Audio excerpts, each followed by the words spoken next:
आज doctor APJ Abdul Kalam यांच्या जयंतीच्या निमित्ताने आपण एकत्रित जमलेलो आहोत. त्याबद्दल मी तुम्हाला पहिल्यांदा त्यांच्या जयंतीच्या शुभेच्छा देतो.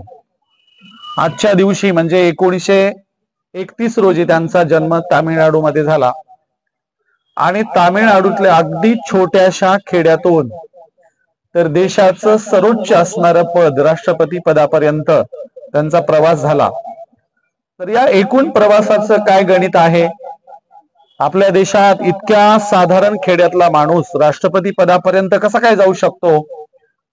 त्याच्यासाठी काही त्यांच्याकडे जादूची कांडी होती का अजून काही होतं? या गोष्टीची आपण थोडीशी चर्चा करणार आहोत.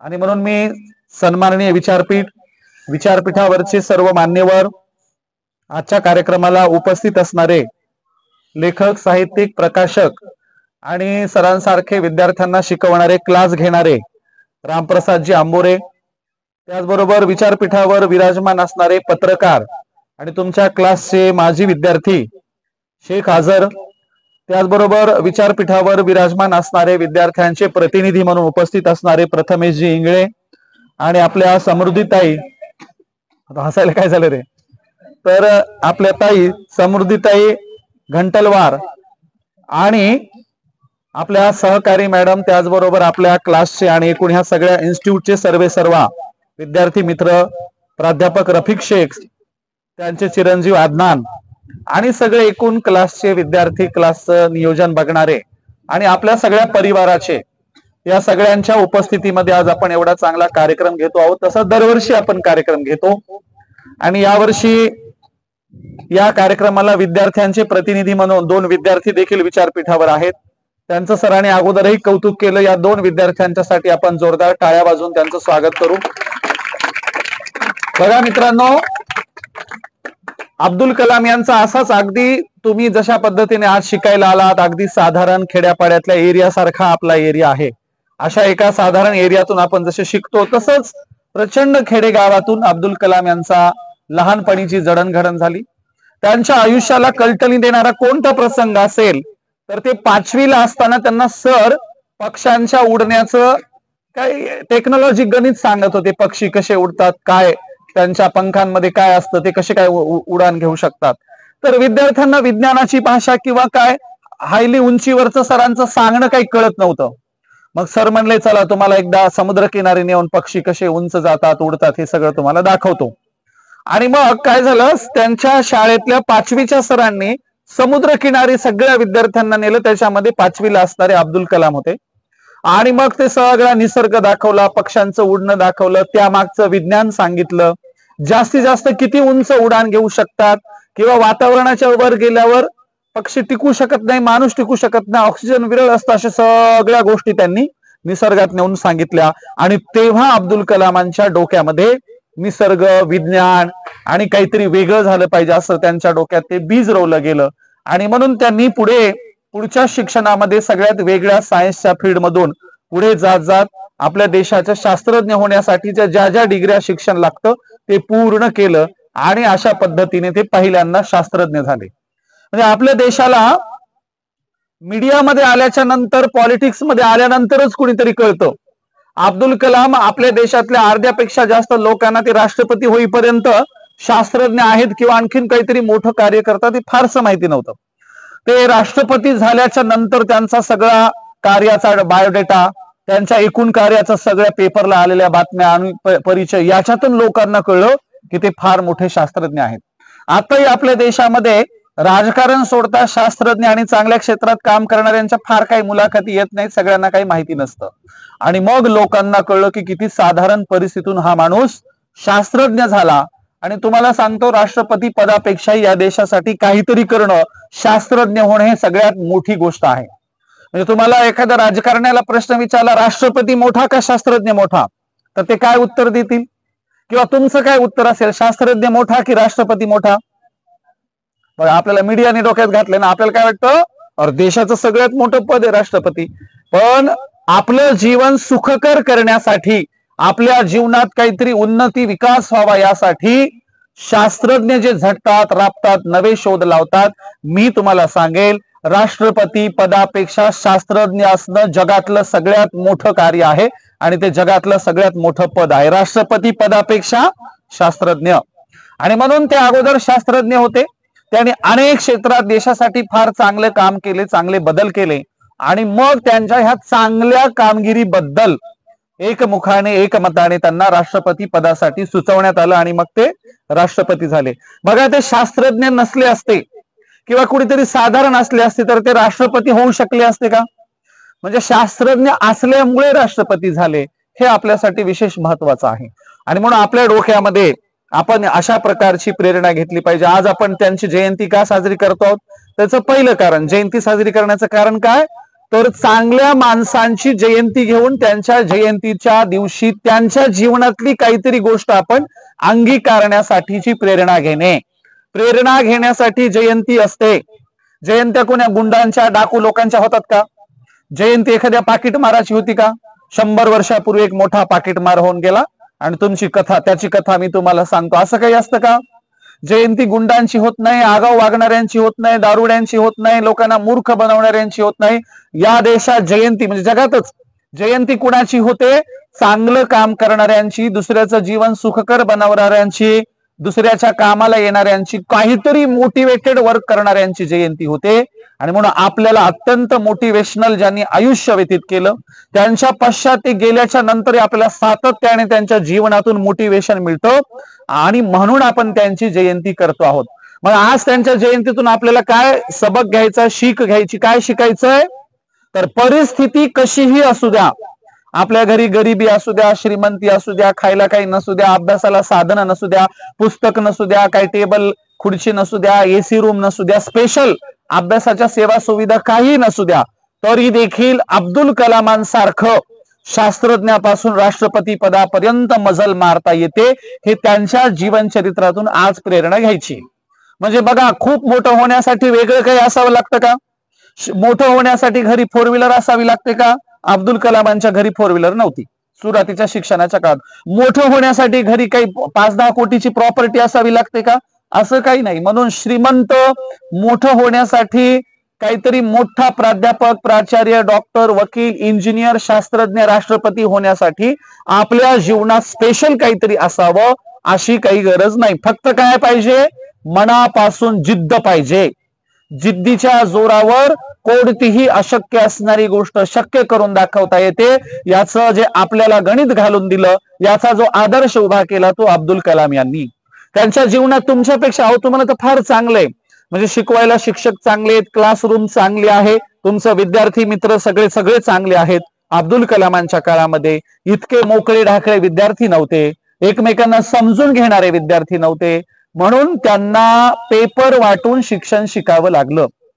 ते शाळा शिकत असताना किंवा 10वी पर्यंतचं शिक्षण घेत असताना सकाळी लवकर उठून पेपर टाकायचे आणि त्यानंतर शाळेमध्ये जायचे. त्यांना पेपर वाटून शिकावं लागलं. नंतरच्या काळात त्यांना क्लास घेऊन पुढचं शिक्षण पूर्ण करावं लागलं. अशा पद्धतीने अब्दुल कलाम हे तुमच्यापेक्षा जास्त खडतर आयुष्य जगून तिथपर्यंत गेले. तुम्ही सगळेजण पेपर टाकता का? तुम्हाला सगळ्यांना कुठल्या तरी कामाला विटा उचलायला जावं लागतं का? तुमच्या मायबापांची इच्छा आहे सकाळी उठावं, फ्रेश व्हावं, अभ्यासाला बसावं, शाळेत जावं, क्लासला जावं, क्लासहून शाळेतून आल्यावर पुन्हा अभ्यास करावा. तुम्हाला माहितीये तुमच्या घरचे लोक काही तुम्हाला ओझं उचलायला, काहीतरी मोठ्या कामाला पाठवत नाहीत. कारण आताची परिस्थिती आपली महाराष्ट्राची, तुमची माझी साधारण अगदी चांगली आहे. म्हणजे आपण शाळेत जाऊ शकतो, शिकू शकतो, अशी चांगली परिस्थिती आहे. अब्दुल कलामांची इतकी सुद्धा चांगली परिस्थिती नव्हती. आणि म्हणून त्यांचं मोठेपण काय आहे, त्यांच्या आयुष्याचं सगळ्यात ग्रेटेस्ट पण काय आहे, साधारण गरीब परिस्थितीतून सुद्धा एवढ्या उंचीवर जाता येतं. हे आपल्या देशाला दिलेलं हे मोटिवेशन आहे, आपल्या सगळ्यांना प्रेरणा आहे. आणि म्हणून विद्यार्थी म्हणून आपण त्यांच्या जीवनातूनही नक्की प्रेरणा घेऊ. अजून कोणती प्रेरणा घ्यायची आहे? तर अब्दुल कलाम हे शास्त्रज्ञ तर होतेच, अब्दुल कलाम हे देशाचे राष्ट्रपती देखील होतेच, त्याच्या जोडीला प्रचंड वाचन करायचे वाचक होते. म्हणून आज वाचन प्रेरणा दिवस त्यांच्या नावाने का साजरा होतो महाराष्ट्रामध्ये? त्याचं कारण आहे त्यांना वाचनाची प्रचंड आवड होती. आणि ते सगळे म्हणजे इतिहास असू द्या किंवा शास्त्रज्ञांची नवनवीन लागलेले शोधांची पुस्तके असू द्या किंवा काय खगोलशास्त्र असू द्या, कोणत्याही फॅकल्टीची, कोणत्याही शाखेची, जगातल्या सगळ्या ज्ञानशाखांची पुस्तकं ते वाचायचे, समजून घ्यायचे, विविध देशांमध्ये गेल्यावर तिथून पुस्तकं घेऊन यायचे आणि प्रचंड वाचनाचा त्यांना व्यासंग होता. आपल्याकडे कसं आहे, अभ्यास आहे की अभ्यास वाचतो ना, बाकीचं काही वाचणार नाही असं ठरलंय आपलं.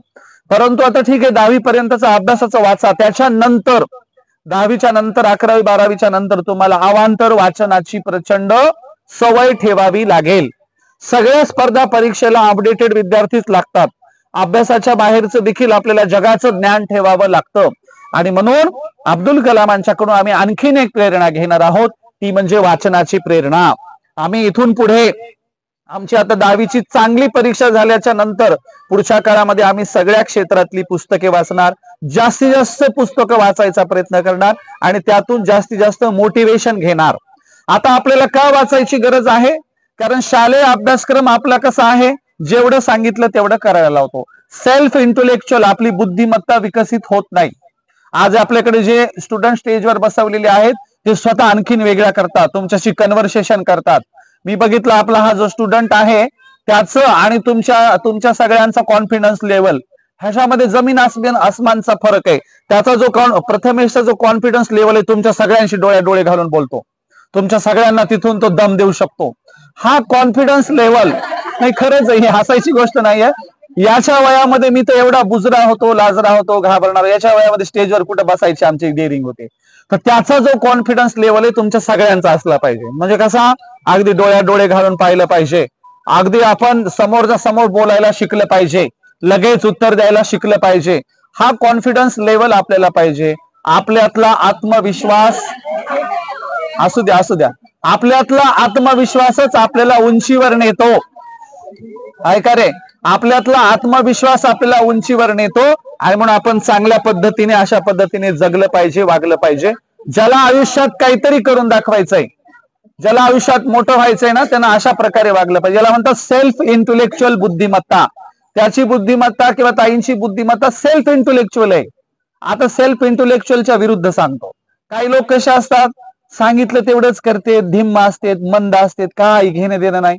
आजूबाजूला शेजारचा मेला काय गेला काय, काही घेणं देणं नसतं आपल्याला. आपलं त्या डिवऱ्या ढोरासारखं, डिवरा बैल असतो की नाही, निघाला कोणीकडे उधळत, तर तसं असतं. बघा लेकरं कशा असतात. एका पोराची आई म्हणाली दुकानावरून तेल आणायचंय.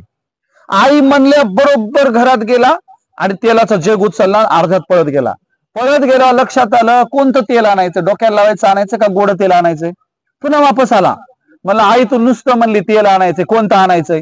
त्याची माय म्हणली मेल्या नीट ऐकत नाही, काय नाही, नुसतं त्या बैलासारखा पळतो, डोक्याला लावायचं तेल आणायचंय. मग मोठा तेलाचा जग ठेवला आणि लहानी तेलाची शिशी घेऊन पुन्हा पळाला. पण अर्ध्यात गेल्या लक्षात आलं किती, 2 छटाक 1 छटाक पाव किलो किती आणायचंय. पुन्हा वापस आला, विचारलं आई किती आणायचंय. आई म्हणले 2 छटाक आणायचंय. परत अर्ध्यात पळत गेला, अर्ध्यात गेला लक्षात आलं पैसे कुठे आणलेत. पुन्हा वापस आला, पुन्हा विचारलं पैसे नाही दिले. आई म्हणली तुझ्या बापाच्या नावावर सांग, मांडून टाका म्हणा आणि मग तेल घेऊन ये. याला काय म्हणायचं, सांग काम्या लेकरू. सांगितलं तेवढंच करणार. आगाव करायचं का? बिलकुल आगाव काहीच करायचं नाही. अशी आपल्या आजूबाजूची सगळी पोरं पोरी अशी मेंटॅलिटी आहे. सांगितलं तेवढं तंतोतंत करायचं, डोकं लावायचं नाही, डोकं वापरायचं नाही, विचार करायचा नाही, थिंकिंग करायची नाही, इतरांना बोलायचं नाही, असं आहे. आता तुम्ही म्हणाल पोराचं उदाहरण सांगितलं तेलाचं, मग आमच्याकडे काय कमी पोरी काय, आम्ही पण अशाच आहोत. एका पोरीची माई धुणं धुवायला चालली होती आणि तिला म्हणली घरामध्ये की नाही दूध तापवायला ठेवलंय, मांजरीवर लक्ष ठेव. पोरगी अंगणात दोरी खेळू लागली. पोरीची माय म्हणली मी आता धुणं धुवून येते. पोरगी म्हणली काही टेन्शन घेऊ नको, जा मी मांजरीवर लक्ष ठेवते. पोरीची माय धुणं धुवून आली आणि धुणं धुवून आल्यावर कपडे वाळू घातले, घरामध्ये जाऊन बघती त्या स्वयंपाकघरात दूध कुणीतरी सांडलंय. पोरीची माय म्हणली दूध कुणी सांडलं. पोरगी म्हणली माझ्या स्वतःच्या डोळ्याने बघितलं, कुत्रीनं दूध सांडलं. मग माय म्हणली कुत्रीनं दूध सांडलं तर तू कुत्री का नाही आणली. पोरगी म्हणली हे बघ माय, खोटं बोलायचं नाही. जाताना तू म्हणली ती मांजरीवर लक्ष ठेव, मी एक पण मांजर येऊ दिलं नाही म्हणली. तू कुठं म्हणली होती कुत्रीवर लक्ष ठेव. याला काय म्हणायचं, सांग का मी सांगितलं तेवढं बरोबर मांजरीवर लक्ष ठेवलं, कुत्रीचा काय संबंध आहे. आणि म्हणून अशी विद्यार्थी आतापर्यंत तुम्ही तरी जरा हुशार आहेत, शहाणे आहेत. आमच्याकडे तर त्याच्यापेक्षा येडे बुजगावणे होते. काही नाही, आम्ही तुम्हाला सांगतो मराठीतले, खरं तर मराठीतलं पाठ करायचं नसतं, वाचून दीर्घोत्तरीमध्ये मराठीचा प्रश्न असतो की नाही, तो वाचून लिहायचा असतो ना. आम्ही मराठीचे असे मोठमोठाले प्रश्नांची उत्तरं सुद्धा घोकू पाठ करायचो. मराठीतले उतारे म्हणजे दीर्घोत्तरी प्रश्नाचं उत्तर पाठ करायची, म्हणजे मला आज हसू येतं, त्याला पाठ करायचं असतं का? पण आम्ही पाठ करायचो मोठे मोठे उत्तर. का? कारण आम्हाला ते धडा आणि त्याच्यात काय लिहायचं काही कळलेलं नव्हतं, म्हणून आम्ही अख्खा धडाच पाठ करायचो, कितीतरी वेळा धडे वाचायचो. आणि म्हणून आताची मुलं मात्र तर्क करतात, विचार करतात स्वतंत्र. आमच्या काळात एक निबंध नेहमी यायचा बघा. कोणता यायचा? आपलं बागेतला 1 घंटा, किंवा रेल्वे स्टेशनवरचा 1 घंटा, किंवा काय बस स्टँडवरचा 1 घंटा. तर एकाने बागेतला 1 घंटा कसा निबंध लिहिला असेल? तर बागेत एक भला मोठा घंटा होता आणि आम्ही जाता येता वाजवायचो. बागेत एक मोठा घंटा होता, आम्ही जाता येता वाजवायचो. बागेतील 1 घंटा म्हणजे काय? बागेत 1 तास घालवला आणि तिथं काय काय दिसलं असं निबंध लिहायचा होता. एक निबंध होता रेल्वे स्टेशनवरचा 1 घंटा, म्हणजे रेल्वे स्टेशनवर जे दिसतं ते ऑब्झर्वेशन करायचं असतं ना. एका शहाण्याने लिहिलं, जाता येता रेल्वे स्टेशनवर लय मोठा घंटा होता आणि आम्ही वाजवायचो. आणि म्हणून त्याचं कारण काय? त्या काळामध्ये बुद्धी, मेंदू जास्त तर्क करायची नाही. म्हणून म्हणतो येणाऱ्या पिढ्या, तुम्ही आमच्यापेक्षा प्रचंड हुशार आहात, ब्रिलियंट आहात, आमच्यापेक्षा ब्रिलियंट.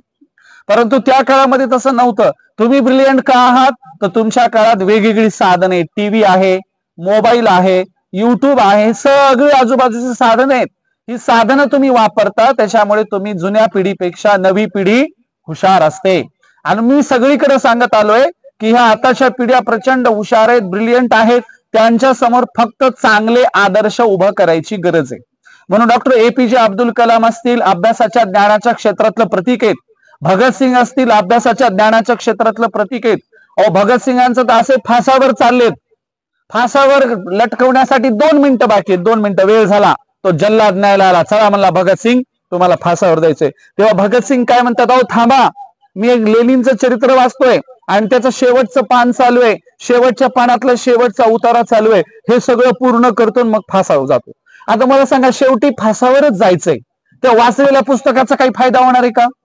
पण तरीही शेवटचं पुस्तकाच्या पानातला शेवटचा उतारा वाचणारा, ज्ञानाच्या प्रती मरेपर्यंत असणारा, ज्ञान घेणारा या देशाचा सगळ्यात मोठा क्रांतिकारक, एक ग्रेटेस्ट तरुण होता. त्यांचं नाव काय होतं? भगतसिंग. प्रचंड वाचनाची आवड, स्वतः पुस्तकं लिहिली, स्वतः नोट्स लिहिल्या, अनेक गोष्टी, स्वतःची डायरी लिहिली. असे या देशाला ज्ञानाचे कितीतरी आदर्श आहेत. म्हणजे डॉक्टर APJ अब्दुल कलाम, भगतसिंग सांगितलं, भारताच्या सर्वाधिक ज्ञान संपन्न व्यक्तीने जगावर जी छाप टाकली, त्याच्यामध्ये 2 लोकांची नावं फार घ्यावी लागतात ज्ञानाच्या बाबतीत. 2 लोक आपल्या भारताचे. कोण? एक डॉक्टर बाबासाहेब आंबेडकर आणि दुसरे ओशो. दोघही भारताचे. ओशोनी तर इतकी पुस्तकं वाचली, इतकी वाचली, प्रचंड प्रचंड पुस्तकं वाचणारा ओशो जगातल्या सगळ्याच फिलॉसॉफीवर बोलतो, सगळ्याच ज्ञानसंपन्न महापुरुषांवर बोलतो. मीराबाई पासून, कबीरापासून तर जगातले प्लेटो, अरिस्टॉटल, सॉक्रेटिस, न्यूटन, सगळ्यांवर ओशोनी भाषणं दिली, जगातला सगळ्यात ज्ञानसंपन्न. त्याच्या जोडीला ओशोंच्याच काळातले असणारे, ओशोंच्या थोडस अगोदर असणारे कोण होते? डॉक्टर बाबासाहेब आंबेडकर. प्रचंड ज्ञान, ज्यांनी स्वतः पुस्तकांच्यासाठी घर बांधलं आणि या घरामध्ये 52,000 पेक्षा जास्त पुस्तकं होती. त्याच्यापेक्षा तर दुप्पट वाचली होती, कारण काही आणताना विदेशातून बोट बुडाली, बोटीमधल्या ट्रंका पुस्तकांच्या बुडाल्या, त्यांची पुस्तकं हरवली, बुडाली, बरंच नुकसान झालं. असं जगातलं सगळ्यात ज्ञानसंपन्न दुसरं नाव कोणाचं? डॉक्टर बाबासाहेब आंबेडकरांचं. आणि म्हणून आज वाचन प्रेरणा दिनाच्या निमित्ताने एवढ्या महान विद्वानांचं नाव घेणं आद्य कर्तव्य आहे आपलं. त्यांच्यामुळे आपल्या देशाला चांगलं जीवन जगायला मिळालेलं आहे. डॉक्टर बाबासाहेब आंबेडकरांनी जागतिक दर्जाचा अभ्यास केला नसता तर आपल्याला एवढं चांगली लोकशाही मिळाली नसती, एवढं चांगलं संविधान मिळालं नसतं, एवढं चांगलं जगायला मिळालेलं नसतं. आणि म्हणून भगतसिंग असतील, अब्दुल कलाम असतील, डॉक्टर बाबासाहेब आंबेडकर असतील, ओशो असतील, ही ज्ञानाच्या, वाचनाच्या, अभ्यासाच्या क्षेत्रातली टॉपची नाव आहे. या सगळ्यांची प्रेरणा आम्हाला घ्यायची आहे. आणि आम्हाला आमचं जीवन नाही, शेजाऱ्याचं तरी, आजूबाजूच्यांचं तरी जीवन सुखकर करता आलं पाहिजे. बघा, मी तुम्हाला हे सगळं का सांगतो? आपल्या आजूबाजूला जी टेक्नॉलॉजी आहे, या टेक्नॉलॉजीसाठी कुणी ना कुणी आयुष्य मातीत घातलेले. मातीत आपल्या अंगावर शर्ट आहे की नाही? शर्ट पूर्वी आपले असे शर्ट असायचे नव्हते, त्याला दोरीनं बांधावं लागायचं शर्टाला. धोतर आहे ना, धोतर, धोतराला गुंडे असतात का? धोतर लांब लचक फडक आहे, ते तसंच बांधायचं. साडी ना साडी लांबलच घे, तिला काही गुंड्या बिंड्या नाही. आपले पूर्वज असे राहायचे, बिना गुंड्याचे कपडे वापरायचे. पण गुंड्या लावणं आलं, कॉलर आली, हे सगळं का आलं तर शिलाई मशीनच्या शोधामुळे. मग शिलाई मशीनचा शोध कसा लावला, तर एका शास्त्रज्ञाने शिलाई मशीन बनवली आणि ती बनवून झाल्या ती शिवतच नव्हती, ती शिवायचं नीट काम करत नव्हती. 6 वर्ष पडून घरी शिलाई मशीन. ते म्हणा काहीतरी चुकतंय रावी, कस काय शिवत नाही. एका दिवशी झोपला आणि त्याला स्वप्न पडलं. काय पडलं, त्याच्या मागे आदिवासी लोक भाला घेऊन लागले. तो पुढे पळायला, आदिवासी मागे, तो पुढे पळायला. एका आदिवाशाने जोरात भाला फेकला आणि त्याच्या डोळ्यात त्याने मागे वळून बघितलं आणि तो भाला त्याच्या दिशेने येत होता. त्याच्या डोळ्यात तो भाला खुपसणार की त्याला झोपेतून जाग आली अचानक. त्याचं स्वप्न होतं, त्याला कळलं. पण त्यांनी बघितलं जो भाला आपल्याला आदिवासी व्यक्तीने मारला, त्या भाल्याला जो समोरून पातळ होतं डोळ्यात जाणार, त्या पात्याला समोरून एक छिद्र होतं, सुईसारखं पातन, त्याला समोरून छिद्र. शास्त्रज्ञाला अचानक लक्षात आलं, आपण जी शिलाई मशीन बनवली त्या शिलाई मशीनला घरातल्या सुईप्रमाणे पाठीमागून छिद्र केलंय, पण घरातल्या सुईला पाठीमागून छिद्र चालतं, शिलाई मशीनच्या सुईला पाठीमागून नसतं, समोरून असतं. मग त्याच्या लक्षात आलं आपलं चुकलं. मग त्यांनी पुन्हा सुई बदलली, सुईला समोरून छिद्र केलं, मशीनला सुई लावली, शिवून बघितलं, मस्तपैकी शिवायला लागली. शिलाई मशीनचा शोध अशा प्रकारे पुन्हा पुन्हा प्रयोग करून लावला. विचार करा, जर शिलाई मशीनचा शोध लावला गेला नसता आणि तुम्हाला असे चांगले शिवलेले कपडे मिळाले नसते आणि सर बोर्डावर शिकवत असते, तो कोणाचा शर्टच गळायलंय, कोणाचा काय गुंडीत नाही, नीटच नाही त्याला, कोणचा बांधलेला दोराच निष्ठलाय. आपले शर्ट कसे असले असते, आपले शर्ट कसे असले असते, दोरा बांधलाय, काहीतरी केलंय. गुंड्या नसल्या तर विचार करा ना, किंवा कॉलरच नाही कोणाच्या शर्टाला, कोणाचं काय झालंय. आणि म्हणून शिलाई मशीनचा ज्याने शोध लावला त्याच्या प्रती कधीतरी तुमच्या डोक्यात विचार आलाय का, राव हे कुणी केलं असेल राव, इतकं छान शिलाई मशीनचा शोध लावून आमचं जीवन सुखकर. आपण ज्या पंख्याची हवा घेतो की नाही, त्याचा पण कुणीतरी शोध लावलाय, त्याच्यासाठी पण कुणीतरी खस्ता खाल्ल्यात. एक्सरेच्या शोधाबद्दल तर कसं आहे, एक जण ना त्या क्ष किरणांचा मारा करून वेगवेगळे प्रयोग करायचे, त्याला माहित बी नव्हतं एक्सरेचा शोध लागेल. मेरी क्युरी आणि पेरू क्युरी हे नवरा बायकोचं जोडपं होतं आणि त्या अंधाऱ्या खोलीत काहीतरी करायचा नवरा. एका दिवशी बायको आली, ते प्रयोग करायचा ना ते सगळे. एका दिवशी बायको आली, म्हणली काय लावले, जेवायची वेळ झाली चला म्हणला. आता बायको नवऱ्याला बोलवायला आली होती आणि तुला माहित नाही नवऱ्याचा काहीतरी प्रयोग चालू आहे, तिनं हात आहे ना हात असा त्या याच्यावर ठेवला आणि बोलता बोलता म्हणली चला की आता ते जेवायचा वेळ झाला, एकत्र जेवू. आणि तेवढ्या तिच्या हाताचा काय निघाला, एक्सरे निघाला. जगातला पहिला एक्सरे कोणाचा, त्याच्या बायकोचा, त्या मेरी क्युरीचा. आणि मग ह्या जोडप्याला एक्सरेच्या शोधाचं श्रेय मिळालं. अनावधानाने तिच्या हाताचा फोटो निघाला. आणि म्हणून आज आपल्या आजीचे, म्हातारीचे, आजोबाचे, कोणाचे बी हाडं आपण बघतो की नाही एक्सरेत, कोणाच्या बी घरी असतो बघा, उलटा पालटा करून बघतो. तर अशा एक्सरेचा, अशा अनेक शोधांचं श्रेय अशा शास्त्रज्ञांना जातं. याचं सगळं काय तर ते राबतात, खस्ता खातात, पुन्हा पुन्हा पुन्हा पुन्हा प्रयोग करतात. एडिसन बद्दल तर तुम्हाला सांगायची गरज नाही. रेल्वेच्या डब्यात कितीतरी 1000 वेळा प्रयोग केल्यानंतर त्या बल्बचा शोध लागलाय. आणि एडिसनच्या नावावर केवळ विजेचा शोध आहे का, सर्वात जास्त पेटेंट एडिसनच्या नावावर आहेत. आणि म्हणून हे जे शास्त्रज्ञ आहेत ना, हे आपल्याच एका धूनमध्ये मस्त मगन असतात. सातत्याने त्या शोधांच्या बद्दल विचार करतात, सातत्याने उलटा पालटा विचार करून बघतात. म्हणजे असं नाही तर असं असेल असं बघतात. वाफेच्या इंजिनचा शोध कसा लावला, तर तो चप्पल शिवायचं काम करायचं. ज्यांनी वाफेच्या इंजिनचा शोध लावला तो एका बंद खोलीमध्ये, फार छोटीशी खोली, तिथं बसून चपला शिवायचा, रस्त्याने जाणारे लोक बघायचा. आता रस्त्याने जाणाऱ्या लोकांवर कशा लक्ष असायचं, कोणाची चप्पल तुटली, कोणाच्या चपलाला काय झालंय, तर तो बसून आतल्या खोलीत चप्पल शिवत होता. कोपऱ्यामध्ये स्टोव ठेवला होता, स्टोवर किटली ठेवली होती, किटलीमध्ये चहा उकळत होता आणि वरून झाकण लावलेलं होतं. आता ती स्टोवची किटली त्या दरवाजाच्या बरोबरीलाच होती. दरवाजातून जाताना काय बघत होता, कोणीतरी गिऱ्हाईक येतं का, कोणाची चप्पल तुटलेलं येतंय का, एखाद्याला आवाज देतायला, ओ चप्पल तर तुटली, यानामध्ये मी शिवून देतो, अशा हिशोबाने बघत होता. ते बघता बघता विचार करता करता थोड्या थोड्या वेळेला किटलीचं झाकण काय होतंय, त्या उकळलेल्या चहाच्या वाफेमुळे पडतंय ते खाली किंवा वर उचललं जातंय, पुशअप होतं.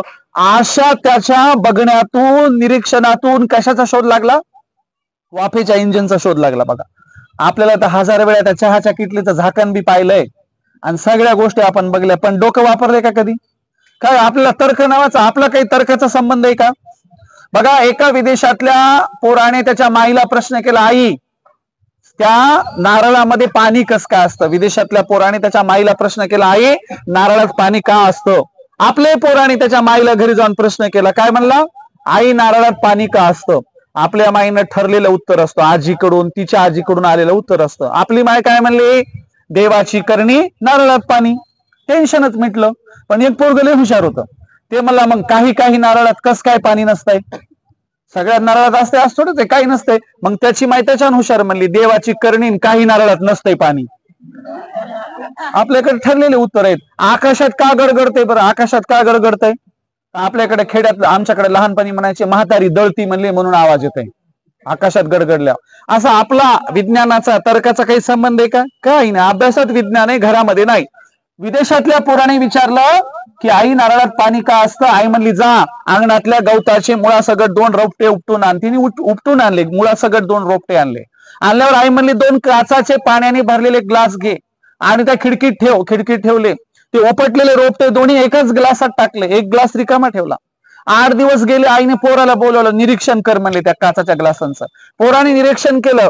आई म्हणाली काय दिसतं? पोरगा म्हणाला ज्या काचाच्या ग्लासात काहीच टाकलेलं नाही, पाणी तेवढ्याला तेवढे तशाला तसे. ज्या काचाच्या ग्लासात 2 मुळासगटची रोपटे टाकले त्या ग्लासातलं पाणी थोडंसं कमी झालंय. आई म्हणली बाळा असंच असतं. ही झाडं असतात ना, झाडं जमिनीतून क्षार पाणी वगैरे सगळं शोषून घेतात. ते जमिनीतून शोषलेलं पाणी मुळांच्या रूपाने खोडात जातं आणि खोडाच्या रूपाने कशात जातं? नारळामध्ये जातं. विदेशातली आई आपल्या लेकराला विज्ञानाच्या आणि तर्काच्या आधारावर प्रयोग करून दाखवते आणि काय सांगते? नारळामध्ये पाणी कसं काय असतं. आपल्याकडे सांगितलं जातं का? आपल्याकडे नाही सांगितलं जात. आणि म्हणून आपल्या मुलांनी तर्क करावा, विज्ञान समजून घ्यावं, विज्ञानाच्या आधारे आपला विकास व्हावा अशी माझी इच्छा आहे. तुम्ही इथून पुढे गेल्यासंग तुम्हाला ज्या नोकरीच्या क्षेत्रात जायचे त्या क्षेत्रात जा, माझं काय म्हणणं आहे. पण त्या क्षेत्रात सुद्धा डोकं वापरा, तर्क करा, विचार करा. प्रत्येक क्षेत्रात तुम्हाला ते सगळं करायचं आहे. आणि म्हणून सांगावं तेवढं कमीच आहे. मी 2 मिनिटं थांबतो.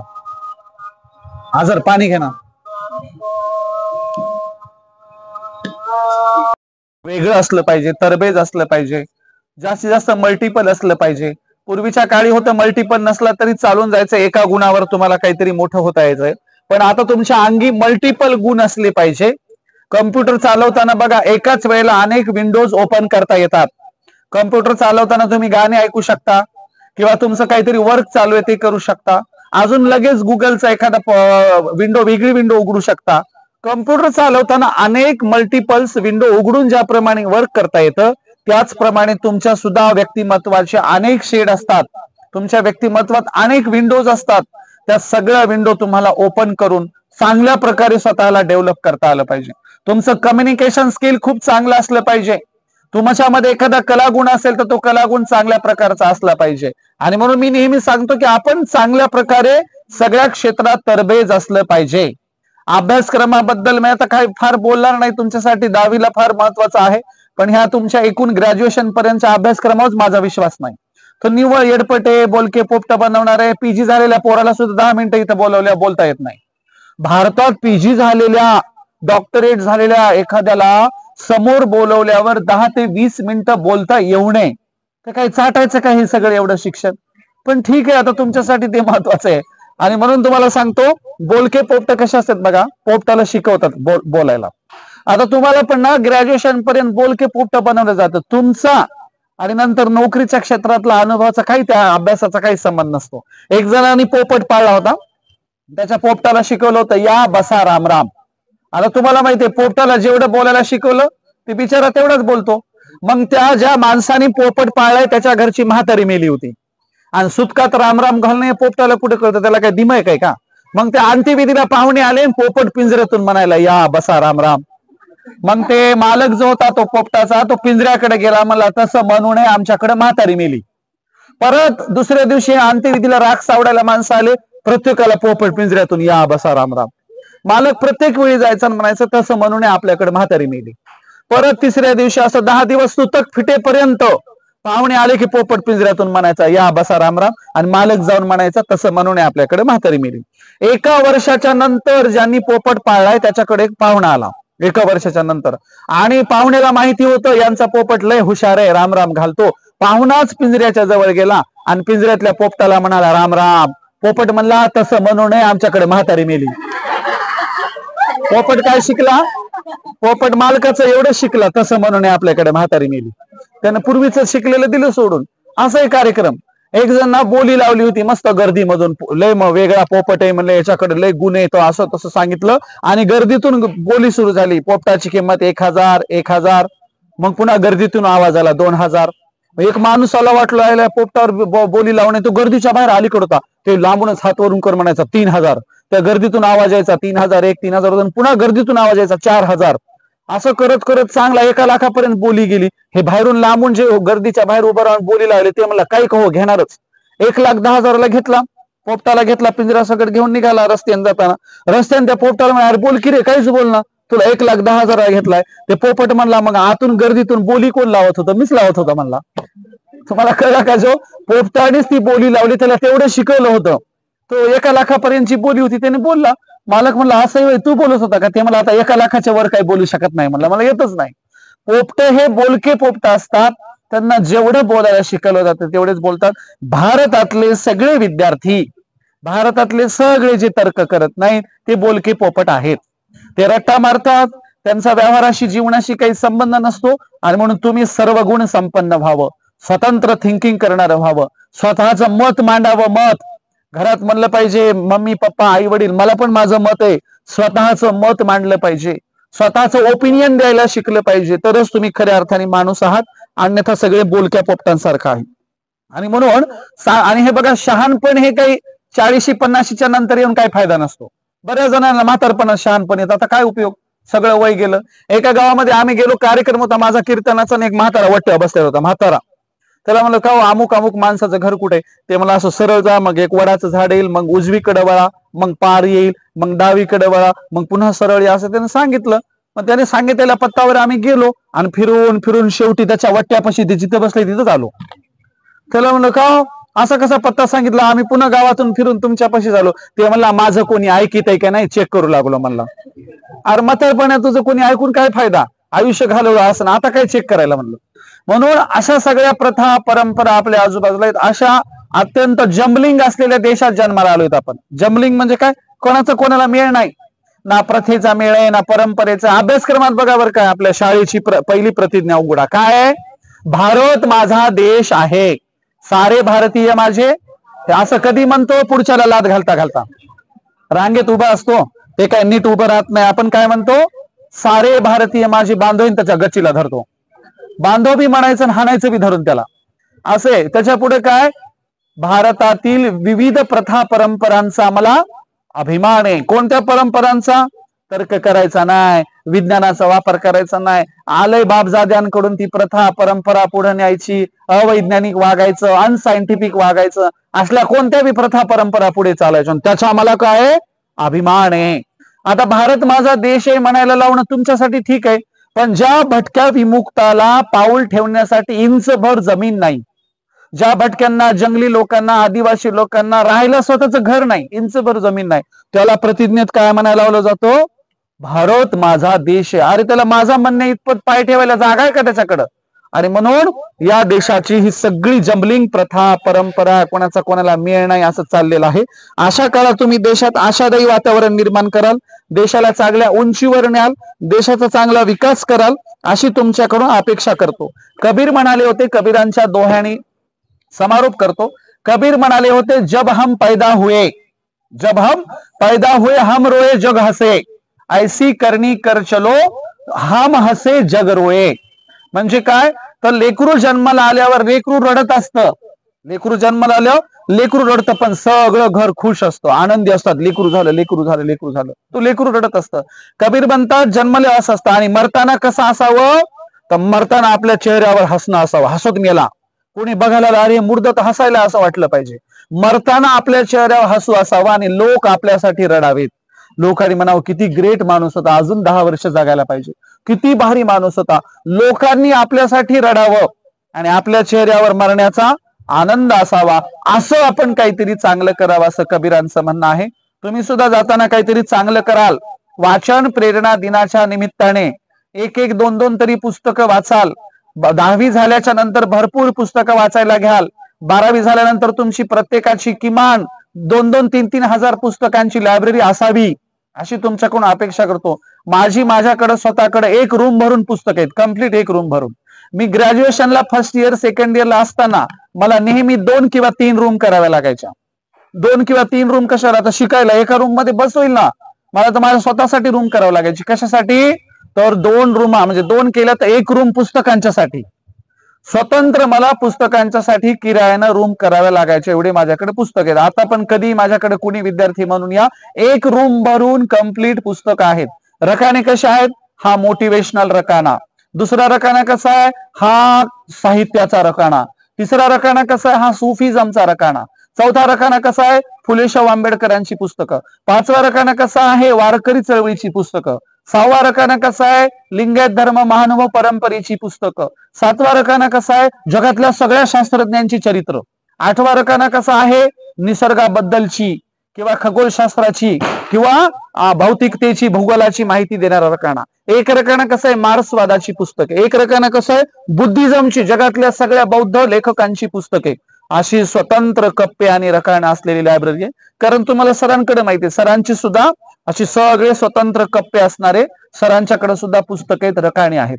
आणि म्हणून वाचन प्रेरणा दिनाच्या निमित्ताने एका तरी लेखकाला भेट द्या, एका तरी साहित्यिकाला भेट द्या, एका तरी लेखकाच्या सहवासाचा कुणाची तरी लायब्ररी बघायला जाऊन या, त्याच्यातली 2 पानं तरी चाळा, काही कळो न कळो.